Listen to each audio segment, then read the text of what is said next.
دیکھیں، کوئی چیز ایسی ہوتی ہے جس کو بڑھا چڑھا کر پیش کرنا فرقہ پرستوں کا کام ہے۔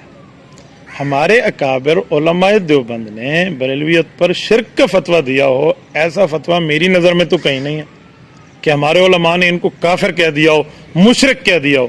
بعض ان حضرات کی طرف سے تو علماء دیوبند وغیرہ پر اس طرح کی شدت ہے، لیکن سنجیدہ طبقے میں نہیں ہے۔ تو یہ روش ان والی ہمارے طبقے میں کب سے آ گئی کہ ہم مشرک کے اور کفر کے اور شرک کے فتووں کی مشین چلا کے بیٹھے ہیں؟ دیکھیں، جس مسئلے پر بریلوی علماء کو مد نظر رکھ کے یہ شرک کے فتوے کی بات کر رہے ہیں، غیر اللہ سے مدد اور قبر پہ سجدہ اور غیر اللہ کو خدا ماننا اور فلاں، میں نے تو بریلوی علماء میں چیز نہیں دیکھی۔ بریلوی علماء کے معاملہ یہ نہیں ہے۔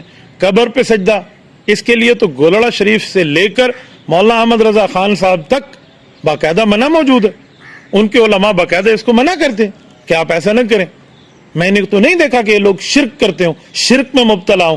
بھائی، شرک میں مبتلا دیوبندیوں، وہ بھی مسلمان نہیں ہیں، آپ کسی اور کی بات کرتے ہیں۔ تو اس طرح خواہ سے کسی کے اوپر شرک کا فتویٰ، کفر کے فتوے کی مشین، یہ روش انتہائی خطرناک ہے، یہ ہمیں نقصان دے گی۔ میں کم از کم اس روش کو کبھی بھی اچھا نہیں کہوں گا اور اس روش کی تائید نہیں کروں گا۔